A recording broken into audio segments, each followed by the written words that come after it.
এই শিবিরের নেতা কর্মীরা যারা ৭১ সালে পরাজিত শক্তি, আমি বিশ্বাস করি তারা একটা মুনাফিকের সংগঠন। আমরা তাদেরকে দাঁত ভাঙা জবাব দিয়ে যাদের ছাত্রদের সম্পূর্ণ ধারণা নেই, যারা সারা ১৫ বছরে একদিন রাজপথে নামার কোনো রেকর্ড নেই, যারা সোশ্যাল মিডিয়ায় প্রপাগান্ডা ছড়ায় যে সরকার ক্ষমতা রয়েছে, তারা কত বড় দুর্বল সরকার। এই ঢাকা শহরে আনাচে কানাচে চিন্তাই হচ্ছে, চুরি রাহাজানি এবং হত্যাকাণ্ডের ঘটনা ঘটছে, কিন্তু সেখানে প্রশাসন নির্বিকার। পরাজিত শক্তিদের দূষণ হয়েছে, যারা এই ঢাকা বিশ্ববিদ্যালয়ে এখনো ক্ষুব্ধ অবস্থায় রাজনীতি করে, যারা প্রকাশ্যে তাদের সংগঠনের পরিচয় দিতে লজ্জাবোধ করে, সেই সংগঠনের নেতা কর্মীরা সাম্যের হত্যাকাণ্ড নিয়ে সোশ্যাল মিডিয়ায় প্রপাগান্ডা ছড়িয়েছে। আমরা শুধু নিন্দা জানিয়ে ক্ষান্ত হব না, আমরা তাদেরকে দাঁত ভাঙা জবাব দিয়ে আমরা যখন মনে করবো তাদেরকে রাজপথে আমরা সেভাবে জবাব দেব। আমরা আমাদের ভাইকে হারিয়েছি, আমাদের সবাই করে আমাদের নেতা কর্মীরা ক্ষুব্ধ থাকবে। আপনারা লক্ষ্য করে দেখবেন তারা কতটা হিংস্র, তারা কতটা মনুষ্যত্বহীন, সেই প্রমাণ তারা সোশ্যাল মিডিয়ায় দিয়েছে।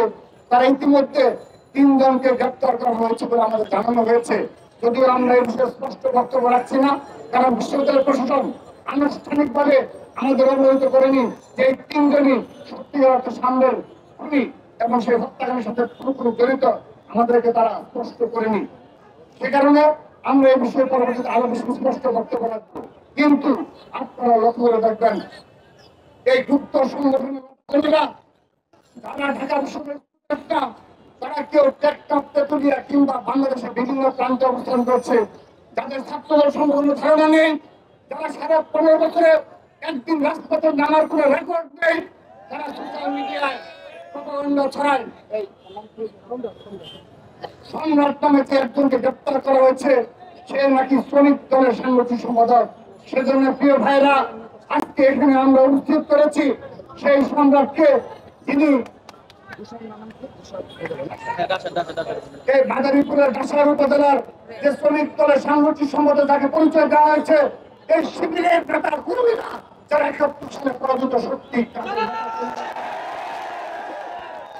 এই সম্রাট সাংসদ, হ্যাঁ, এই সম্রাট সাংসদ একই এলাকায় বাড়ি হওয়ার কারণে তারা কতটা দুষ্ট প্রকৃতির ছাত্র সংগঠন হলে তারা এই খুঁজে বের করে সেই সম্রাটকে ওই সম্রাট বলে চালিয়ে দেওয়ার মানসিকতা রাখে। ইসলামিক ছাত্র সংগঠন মনে করে, আমি বিশ্বাস করি তারা একটা মুনাফিকের সংগঠন। টানা ৭ম-বারের মতো বেস্ট টিস্যু পেপার ব্র্যান্ড হিসেবে স্বীকৃতি পেয়েছে বসুন্ধরা টিস্যু। প্রমাণ আমাদের ওই সাম্য হত্যার মাধ্যমে এবং সম্রাটকে এবং আমাদের তারা এই সম্রাটকে ওই সম্রাটকে একই ভাবে মিলিয়ে প্রমাণ করে দল।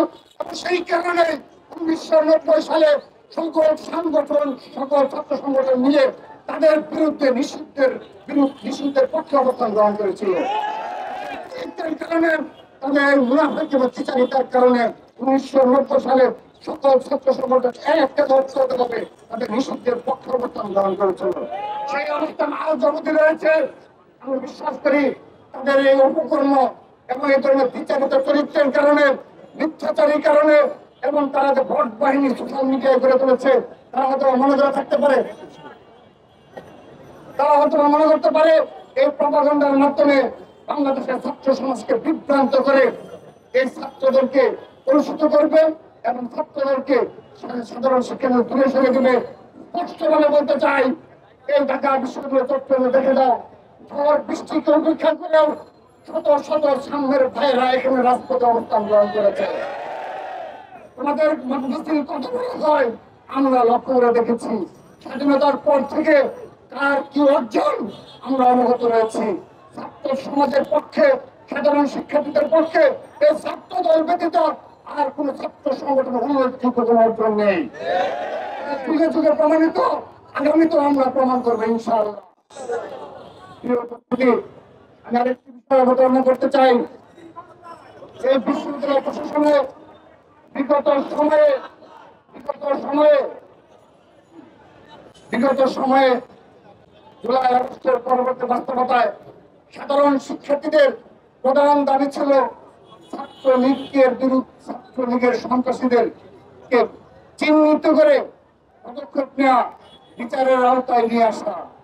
কিন্তু ইতিমধ্যে 9 মাস অতিবাহিত হয়েছে, আমরা দেখতে পেয়েছি এই ঢাকা বিশ্ববিদ্যালয়ের প্রশাসনে যারা রয়েছে তার নেতা কর্মীরা এখন পর্যন্ত এই ঢাকা বিশ্ববিদ্যালয়ের সবগুলো হলে এবং ক্যাম্পাসে অবস্থান গ্রহণ করছে এবং এই নির্দলের দোসররা, খুনি হাসিনার দোসররা এখন পর্যন্ত ঢাকা বিশ্ববিদ্যালয়ে তারা কাটিয়ে বেড়াচ্ছে এবং তারা বিভিন্ন বাংলাতে অবস্থান গ্রহণ করছে। কিন্তু আজকের দিন পর্যন্ত আমরা দেখেছি ঢাকা বিশ্ববিদ্যালয়ের প্রশাসন একজন শিক্ষককে নিয়ে তারা কোনো ব্যবস্থা গ্রহণ করার সাহস রাখে না। আমরা দেখেছি যে বাংলাদেশের যে বর্তমানে যে সরকার ক্ষমতা রয়েছে তারা কত বড় দুর্বল সরকার। এই ঢাকা শহরে আনাচে কানাচে চিন্তাই হচ্ছে, চুরি রাহাজানি এবং হত্যাকাণ্ডের ঘটনা ঘটছে, কিন্তু সেখানে প্রশাসন নির্বিকার, তাদের নিয়ন্ত্রণ নেই। ঠিক একইভাবে ঢাকা বিশ্ববিদ্যালয়ের প্রশাসনের আদৌ এই ছাত্রলীগের বিচার করার ক্ষমতা রয়েছে কিনা আমরা বারবার সন্দেহ পোষণ করছি। আমরা তাদেরকে বলতে চাই, সাম্য হত্যার বিচার এবং নিরাপদ ক্যাম্পাসের যে দাবি রয়েছে সেই নিরাপদ ক্যাম্পাসের কারণ তারা পূরণ করবে, শিক্ষার্থীদের দাবি পূরণ করবে এবং ছাত্রলীগের বিচারের দৃশ্যমান পদক্ষেপ গ্রহণ করবে।